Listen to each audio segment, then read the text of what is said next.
सभी को जय माता जी। कक्षा 12 नामा के मूल तत्व भाग 1 के अंदर आज हम बड़े सवालों का अध्ययन करेंगे। चैप्टर 1 के अंदर हम आते हैं पेज नंबर 33 पर। पेज नंबर 33 पर क्वेश्चन नंबर 12 दिया है। क्वेश्चन 12 की सबसे पहले हम लास्ट लाइन पढ़ेंगे, जिससे पता चले हमें यहाँ पर क्या बनाना है। क्वेश्चन 12 की लास्ट लाइन में लिखा है 31/3/2017 को पूरे होने वाले वर्ष का क्या बनाना है। हमें यहाँ पे तो लिखा हुआ है लाभ हानि वितरण खाता, और दूसरे नंबर पर लिखा है साझेदारों का पूंजी खाता तैयार कीजिए। तो हमें यहाँ पे दो खाते बनाने हैं, लाभ हानि वितरण खाता और साझेदारों का पूंजी खाता। लाभ पूंजी खाता बनाने के लिए देखते हैं साझेदार कौन है। तो यहाँ पे लिखा है प्रेरणा, पारस और जयश्री। प्रेरणा, पारस और जयश्री 3 साझेदार है। तो हम भी रफ काम करते हैं। लाभ हानि वितरण खाता पहले उन्होंने कहा बनाने के लिए, दूसरे में कहा साझेदारों का पूंजी खाता। तो लाभ हानि वितरण खाता तो जैसे बनाते वैसे बनाएंगे, और पूंजी खाते में हमारे पास 3 साझेदार हैं, प्रेरणा, पारस और जयश्री। तारीख विवरण तो आएगा, फिर से तारीख विवरण, प्रेरणा, पारस और जयश्री। ऐसे हम 2 खाने बनाएंगे, ठीक है। अब हम 1 बाय एंट्री देखते जाते हैं और रखते जाते हैं। हमें यहाँ पर सबसे पहले दिया है प्रेरणा, पारस और जयश्री एक साझेदारी पेटी के साझेदार है। 1/4/2016 को उनकी पूंजी क्रमशः 1 तारीख महीने की प्रारंभिक तारीख होती है, अर्थात ये पूंजी जो है वो प्रारंभिक पूंजी हुई। प्रारंभिक पूंजी को हम लिखते हैं पूंजी खाते के जमा पक्ष में। तो हम पूंजी खाते में आएंगे और पूंजी खाते के जमा पक्ष में हम लिखेंगे शेष आगे लाए। शेष आगे लाए में देख तीनों की शेष कितनी दी है, तो बुक में देखते हैं हम, उन्होंने लिखा हुआ है 1,90,000 और 60,000 है। तो हम भी लिखेंगे यहाँ पर 1,90,000 और 60,000 बराबर है। आगे की लाइन पढ़ते हैं।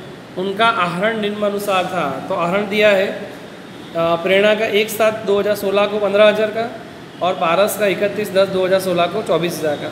माने 2 आहरण अलग अलग दिए हैं और दोनों की तारीख भी अलग अलग दी है। तो हम भी आहरण कहाँ लिखते हैं, पूंजी खाते उधार। पहले प्रेरणा का लिखते हैं, आते हैं पूंजी खाते के उधार पक्ष में। सबसे पहले हमें तारीख दी है 1/7/16, तो हम भी यहाँ आंसर में लिखेंगे 1/7/16 आहरण खाता। प्रेरणा का है तो प्रेरणा में 1/7/16 में प्रेरणा का आहरण कितने का था, 15,000। तो हम भी प्रेरणा में कितने लिखेंगे, 15,000। जबकि दूसरा जो आहरण था वो पारस का था 31/10 का 24,000। तो हम लिखेंगे यहाँ पे 31/10/2016 आहरण खाता, पारस का 24,000, पारस का 24,000 का था। आगे लिखा है वे लाभ का आधा भाग पूंजी के अनुपात में और बाकी का भाग 2-2-1 के प्रमाण में बांटते हैं। माने लाभ बांटने की बात की है, जब हम अंत में आएंगे तब पढ़ेंगे इसे। जयश्री ने 1/10/2016 को पेढ़ी को 25,000 की लोन दी थी। मैंने पहले बताया था, वैसे हम ये लोन पर ब्याज की एंट्री करते नहीं हैं। साझेदारी करार पत्र के अनुसार पूंजी पर 5% और आहरण पर 12% ब्याज गिनना है।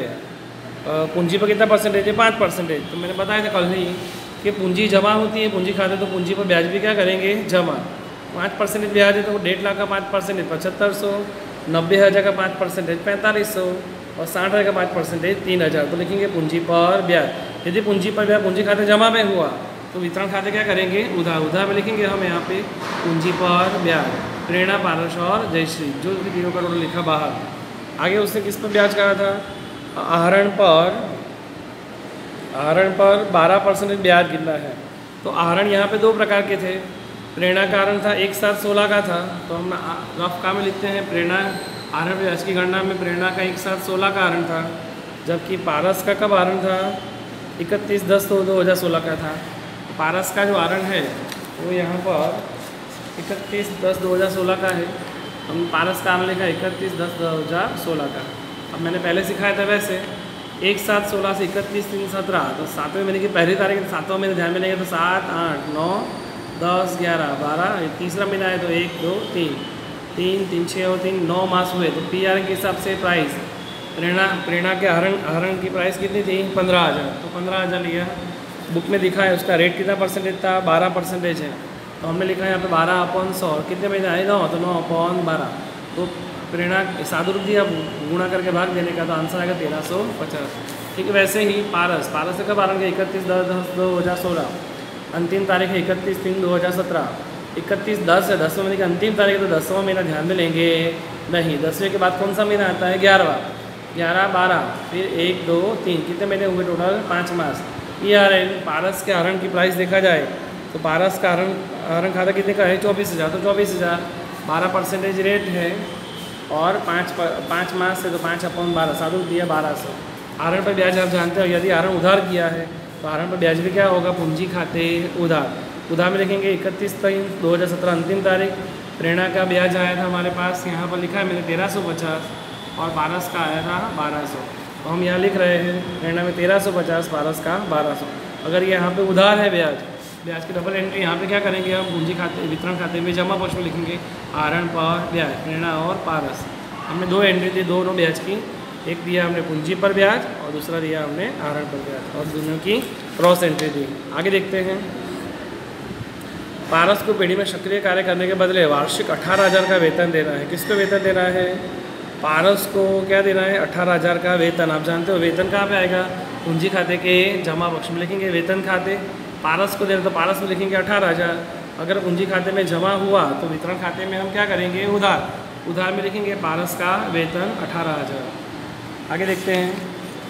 आगे उन्होंने लिखा है प्रेरणा को उपरोक्त प्रावधान करने के बाद तथा उसका कमीशन, यहाँ लिखा हुआ ही है, कमीशन घटाने के बाद बढ़ते लाभ का 10% कमीशन देना है। तो दूसरी बार भी कमीशन लिखा है, 2 बार कमीशन लिखा तो 10% तो 10/110 देंगे।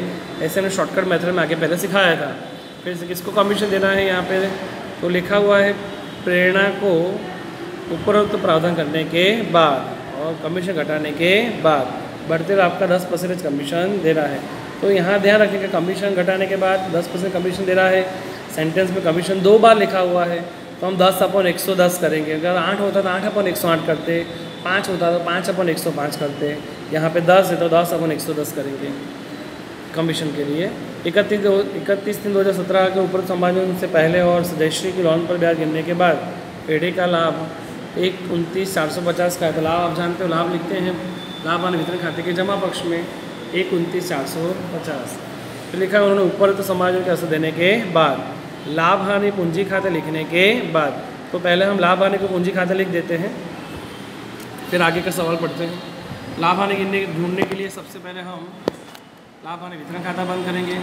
जब हम लाभ हानि वितरण खाता बंद करेंगे तो जमा पक्ष का जोड़ करेंगे और उसमें से उधार पक्ष का जोड़ क्या कर देंगे हम, माइनस। यहाँ पर हम 129,450 और 2,550 इसका टोटल करते हैं तो आएगा 1,32,000। इसमें लिखेंगे 1,32,000 और 1,32,000। 1,32 में से दोनों रकम घटाएंगे हम तो आंसर आएगा 99,000। वैसे तो घटाने के बाद आंसर आता है 99,000, जिसे वितरण पात्र लाभ कहेंगे, पर हमें यहाँ पर प्रेरणा को क्या देना है, कमीशन। तो 99,000 जो डिफरेंस आया, माने ये 2 रकम का टोटल किए, इनमें से 2 को रकम घटा देंगे तो 99,000, जिसका हमें बुक में लिखा हुआ था, क्या लिखा हुआ था कि हमें प्रेरणा को समायोजन करने के बाद कमीशन घटाने के बाद बढ़ते लाभ का 10% कमीशन देना है। तो प्रेरणा का कमीशन देना है, बढ़ता लाभ माने वितरण पात्र लाभ। तो यहाँ जो डिफरेंस निकला हमारा, इसका जोड़ किया और इसका जो जोड़ माइनस करेंगे तो 99,000 आएगा। 99,000 का 10/110 करेंगे तो यहाँ पे कितना आएगा, कमीशन 9,000 आएगा, बराबर है। अब इस कमीशन यहाँ उधार है तो नीचे क्या करेंगे, जमा लिखेंगे। कमीशन किसका कमीशन था, प्रेरणा था, प्रेरणा में लिखेंगे हम 9,000। अब हम 99,000 में से 9,000 चला गया तो बचे कितने हमारे पास में, 90,000। कितने बचेंगे, 90,000। इस 90,000 को हम कहेंगे वितरण पात्र लाभ। कौन सा लाभ कहेंगे इसे हम, वितरण पात्र लाभ। किसको वितरण करेंगे, तो हमारे पास 3 साझेदार है वितरण पात्र लाभ में। कौन कौन है, सबसे पहले प्रेरणा, पारस और जयश्री, इन तीनों को बांटना है लाभ हमें। कैसे बांटना है, तो उन्होंने बुक में कुछ लिखा है, उन्होंने कुछ बुक में लिखा है, क्या लिखा है देखते हैं। उन्होंने कहा है कि वे लाभ का आधा हिस्सा पूंजी के अनुपात में और बाकी का लाभ 2-2-1 में बांटते हैं। माने लाभ के 2 आधा भाग करना है पूंजी में और बाकी के लाभ 2-2-1 में। तो हमने वही किया कि हमारे पास जो 90,000 का लाभ आया, उस 90,000 का लाभ को हम 2 भाग में, आधा भाग पूंजी के अनुपात में, आधा माने 90,000 का आधा 45,000 और आधा भाग जो है वो 2-2-1 में बांटना है। तो पूंजी के अनुपात के लिए हमें तीनों की पूंजी चाहिए, तो पूंजी के अनुपात के लिए हमें तीनों की पूंजी चाहिए। पूंजी हमारे पास में देखा जाए तो बुक में लिखी हुई थी पूंजी 1.5 लाख थी, 90,000 थी और 60,000 थी। तो हम उसका रफ काम करते हैं यहाँ पर 1.5 लाख, 90,000 और 60,000। तो सभी में 4 जीरो कॉमन है, तो इसकी 4 जीरो निकाले, इसकी भी 4 जीरो निकाल दे और इसकी 4 जीरो निकाले। 4 जीरो तो 15, 9 और 6 बचेंगे। तो 6, 9, 15, तीनों 3 के बारे में, तो 3 दूनी 6, 3 तिया 9, 3 पंचे 15। तो अनुपात हमारा अनुपात कौन सा आया? 5, 3, 2। तो हम यहाँ पे अनुपात दे रहे हैं 5, 3, 2। 5 और 3 8 और 2 10, तो 5/10, 3/10, 2/10, हमारा 45,000 गुणा 5/10 तो 22,500 आएगा। 45,000 गुणा 3/10 तो 13,500 आएगा। 45,000 गुणा 2/10 करेंगे तो 9,000 आएगा। ठीक, वैसे आधा भाग 45,000 को 2 1 में बांटना था, तो 2 और 2 4 और 1 5 होगा। 45,000 गुणा 2/5 करेंगे तो 18,000। 45,000 गुणा 2/5 करेंगे तो 18,000। और 45,000 गुणा 1/5 करेंगे तो 9,000। तो प्रेरणा का टोटल 22,500 और 18,000 को मिला के कितना हुआ? 40,500। पारस का 13,500 और 18,000 को मिला के 31,500। और जयश्री का 9,000 और 9,000 टोटल कितना हुआ? 18,000। अब इनका टोटल जो है हम यहाँ लाभ हानि वितरण खाते के उधार पक्ष में लिखेंगे। सबसे पहले इसका कितना आया? 40,500। फर्स्ट में लिखेंगे हम यहाँ पे 40,500। सेकेंड का आया है हमारे पास में 31,500। तो हम यहाँ सेकेंड में लिखेंगे 31,500, 31,500। और अंत में हमारे पास में 18,000 है, तो 18,000 लिखेंगे। और इन तीनों की दूसरी एंट्री हम यहाँ उधार है तो नीचे जमा करेंगे, लिखेंगे वितरण पात्र लाभ।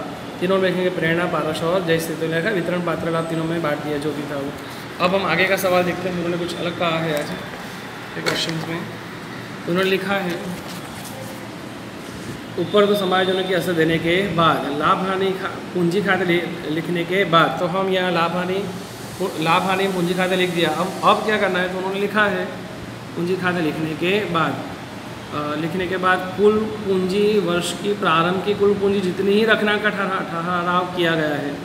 तो अंत में लाभ हानि पूंजी खाते लिखने के बाद ये अंतिम काम होता है। तो अंतिम में ये पूंजी दी है, तो कौन सी पूंजी होनी चाहिए? अंतिम पूंजी। तो ये अंतिम पूंजी वर्ष के अंत में जो पूंजी है वो कुल पूंजी जितनी ही रखने का कहा है। इसका गणना में आया तो वर्ष की अंतिम पूंजी बराबर कौन सी है? प्रारंभिक पूंजी। तो प्रारंभिक पूंजी के लिए तभी हमने देखा था वो कितनी थी? 1.5 लाख, 90,000 और 60,000 थी। तो हमने वही लिखा 1.5 लाख, 90,000 और 60,000। तो कुल मिला के कितनी हुई? 3 लाख।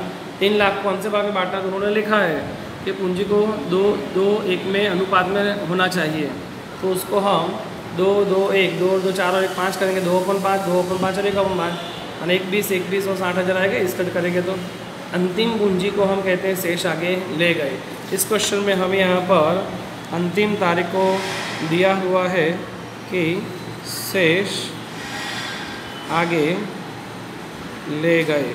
कितने शेष आगे ले? सबकी 21 और 60 है। तो हम भी यहाँ लिखेंगे 21 और 60 बराबर। अब लिखने के बाद हम ये पूंजी खाता बंद कर देंगे बराबर। यहाँ उससे कहा है कि उसके लिए आवश्यक रकम रोकड़ में लाएंगे या रोकड़ में ले जाएंगे। माना पूंजी खाता बंद करके आवश्यक रोकड़ लानी है या रोकड़ ले जानी है। माना पूंजी खाता बंद करके रोकड़ खाते में ले जाएंगे। अब पूंजी खाता बंद करके जब रोकड़ खाते में हम ले जाते हैं तो टोटल करेंगे। पहले हम इसका खाता, इस पक्ष का प्रेरणा का टोटल करते हैं। प्रेरणा का सोचो इस पक्ष का टोटल ज़्यादा आ रहा है, जबकि यहाँ का टोटल देखा हो तो 15,1350 120 है, जबकि 1.5 लाख तो यही है। तो इसका टोटल ज़्यादा आएगा। इसका टोटल आता है 1,20,000।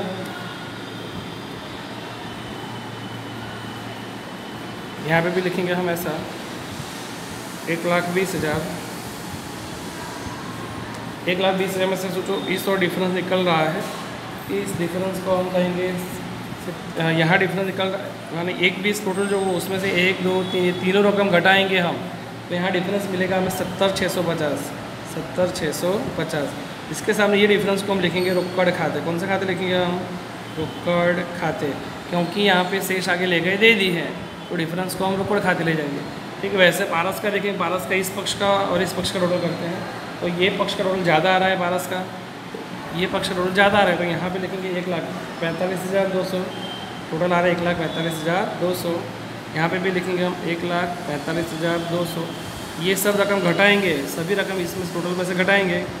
इस और डिफरेंस आता है, इस और डिफरेंस आता है केवल 1,200 का।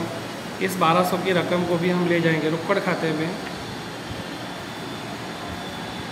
और लास्ट में जयश्री का इस पक्ष का टोटल ज़्यादा आ रहा है 81,000 का, और यहाँ पे भी लिखेंगे 81,000, जबकि ये केवल 60,000 है, एक ही रकम घटा नहीं है, तो हमारे पास यहाँ पे डिफरेंस मिलेगा 21,000, बराबर है। 21,000 के सामने इसके सामने लिखने का, ये कहाँ जाएगा, रोकड़ खाते में जाएगा, बराबर। इसमें का अच्छा पॉइंट ये था कि